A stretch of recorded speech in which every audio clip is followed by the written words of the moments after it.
नमस्कार दर्शक बंधु आज हूँ मे मास 4 तारिख बुधवार। आज दिन टॉप 10 गुरुत्वपूर्ण खबर उपरे नजर पकाइबा। वीडियोटी को शेष पर्यंत देखंतु। किछ समय मध्य आपण देश विदेशर समस्त खबर जानि परिबे। चैनल रे नुआ थिले चैनल को सब्सक्राइब करी पाखर थिबा बेल आइकन को ऑन करी रखंतु। एमिति गुरुत्वपूर्ण खबर को सर्वप्रथमे देखिबा पय चलंतु संपूर्ण खबर उपरे नजर पकाइबा। प्रथम खबर आसंता 15 रे पीएम आवास पंजीकरण शेष तारिख एने सूचना दैछंती पंचायत राज मंत्री रवि नायक। पंजीकरण पर मझिरे आउ मात्र गोटे दिन हाथ में रही। वर्तमान पर्यंत 34 रु 35 लाख लोक पीएम आवास पंजीकरण कले।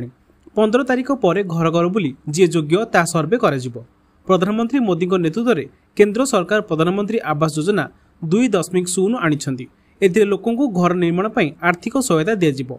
अगस्ट 2024 रे आर्थिक दृष्टि दुर्बल एवं सहरांचल मध्यवित्त परिवार पर केंद्र कैबिनेट PMAY 2.0 को अनुमोदन कराइछन्ति। एही हिताधिकारी BLC AHP RH एवं शुद्ध सब्सिडी स्कीम परी विभिन्न क्षेत्र में एही योजना कार्यकारी हेबो। प्रधानमंत्री आवास योजना 2.0 अधीन रे 1 कोटी नूतन घर पर ऑनलाइन आवेदन आरंभ कर जाइछि। परवर्ती खबर राजधानी रे निया वर्षा। सकाळु राजधानी भुवनेश्वर रे ताती सांगको असह्य गुळगुळी। 8:30 सुधा राजधानी भुवनेश्वर ताती 32.8 डिग्री रेकर्ड कर जाइछि। सेहीपरि आर्द्रता रही 61.6%। गत 3 दिन हेबो 40 डिग्री उपर रही राजधानी ताती। घर पाद काढ़ाकू हेले ओदा गामुचा सह पानी बोतल सांगरे धरी बाहर पड़ुछि।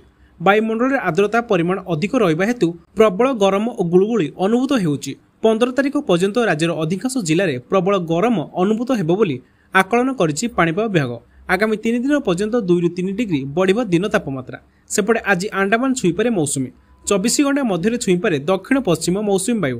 अंडमान सागर समेत दक्षिण बंगोपसागर और अंडमान निकोबर द्वीपपुंजर किछि अंचल को मौसुमी वायु अग्रसर पर पाणीपाग संपूर्ण अनुकूल रही बेले भारतीय पाणीपाग विज्ञान केन्द्र पक्षरु पूर्वानुमान कर जाइछि। परवर्ती खबर बॉर्डर रे जगुथिले जवान चिकित्सा अवहेलारू मरीगले स्त्री।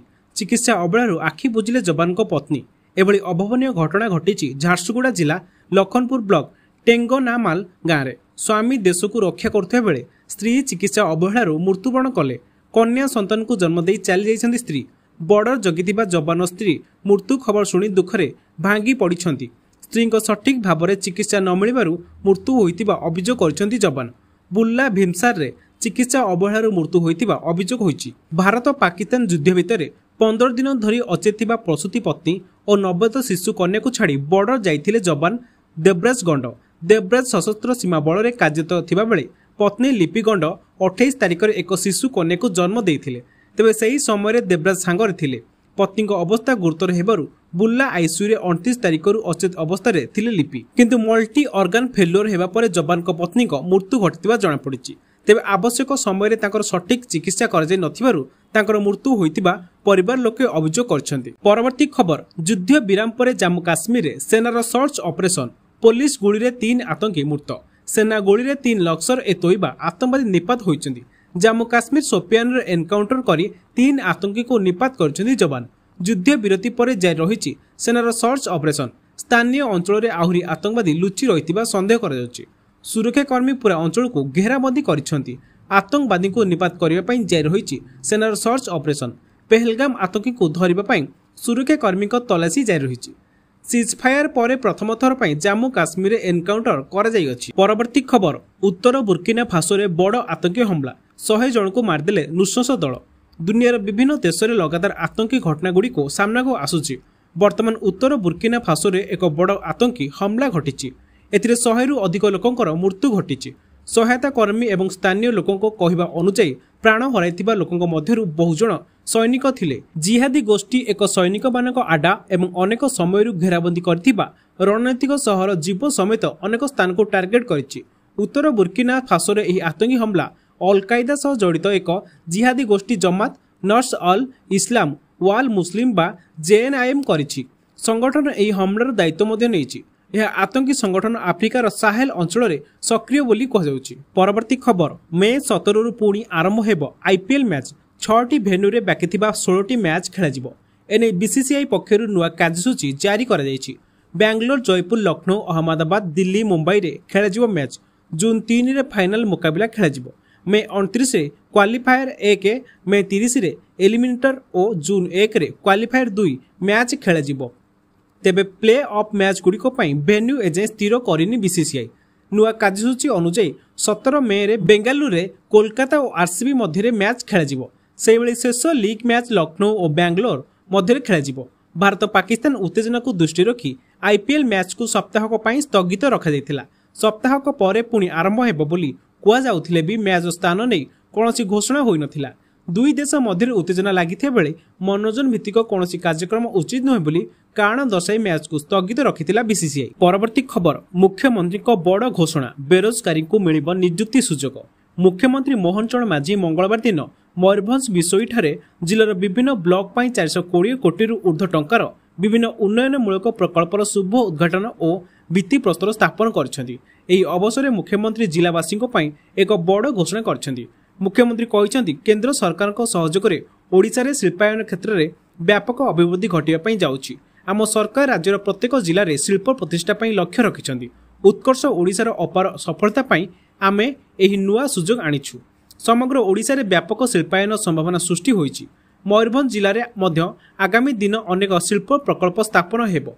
जिले में 11,000 कोटी टंकार शिल्प प्रतिष्ठा हेबो। एही शिल्पायन जिलार विकास को द्विगुणित करने सहित जिलावासी रोजगार और नियुक्ति व्यापक सुजोग आने बोली कहते मुख्यमंत्री। परवर्ती खबर पीयूसी सर्टिफिकेट नथिले मिलिबनी पेट्रोल।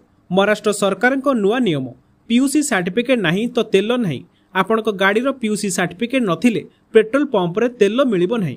राज्य परिवहन मंत्री प्रताप सरनाईक निकटर एही प्रस्ताव को मंजूरी नहीं सूचना देथिले। एही नीति अनुसार चालकों को निज गाड़ी रे तेल पकाइबा पेट्रोल पंप रे वैध पीयूसी सर्टिफिकेट देखाइबाकू पड़िबो। एहा पर तेल पकाइबाकू अनुमति मिलिबो। महाराष्ट्र अनेक सहर यथा मुंबई, पुणे, नागपुर और नासिक रे वायु प्रदूषण तीव्र गति रे बढ़िबार लागिछि। पुराना पेट्रोल और डीजेल गाड़ी अधिक धुआं टाणुछन्ति। अनेक चालक पीयूसी सर्टिफिकेट करू नाहांती किबा नकली सर्टिफिकेट कर देउछन्ति। तेणु प्रदूषण को नियंत्रण करने पर प्रचेष्टा केवल कागज न रही वास्तव में परिवेश जेपरी प्रदूषण मुक्त रहिबो सेतिपई सरकार एमिति पदक्षेप उठाइछन्ति। परवर्ती खबर सीमावर्ती अंचल रे उड़ीबनी विमान 8टी प्रमुख स्थान रे विमान चलाचल बातिल। पहलगाम रे आतंकी रचिथिबा नरसंहारर प्रतिशोध नैथिला ऑपरेशन सिंदूर। भारत ऑपरेशन सिंदूर माध्यम आतंकी 9टी आडास्थली उपरे आटाक करी माटी रे मिसाइथिला भारतीय सेना। एदिरे 100 रु ऊर्ध्व आतंकवादी मृत्यु घटिथिला। एहारी मध्य भारत पाकिस्तान मध्य युद्ध विरति घोषणा कर दैछि। एहा पर सीमांत रे शांति फेरिछि किंतु पाकिस्तान निज कार्यकलापर बाद पड़ुनाही। सुधुरुनी पाक रे सेना अस्त्र विरति उल्लंघन करछन्ति। एही परिस्थिति रे भारत अलर्ट मोड रे रहिछि। बॉर्डर अंचल दे चलाचल करुथिबा समस्त विमान पई कंपनी गुड़िक नुआ निर्देशावली जारी करछन्ति। जम्मू काश्मीर 8टी प्रमुख सहर रे उड़ाण भरुथिबा विमान को रद्द कराजिबा नै घोषणा करछि एयर इंडिया। जम्मू, जोधपुर, भुज, राजकोट पर्यंत विमान चलाचल को बातिल कर दैछि। परवर्ती खबर राज्य रे सरकार बदलिला हेले कोटिया विवादर समाधान हेलानी। नुआ सरकार तत्परता देखाइछन्ति सत हेले नेइथिबा पदक्षेप सबु अधपांतरिया। एसबु भितरे आंध्र प्रस्तुति जोरदार। सेपटे राजस्व मंत्री गोटे मन्तव्य दैछन्ति आरंभ होइछि सिक्रेट मिशन। काठगड़ारे फसिले सरकार सबुआडु हाथ टेकिबा पर शेष मोहन सरकार बुद्धि उदय होइछि। ओडिशार बहु चर्चित कोटिया को एथर मंत्री प्रतिनिधि जीवाकू बाहरी।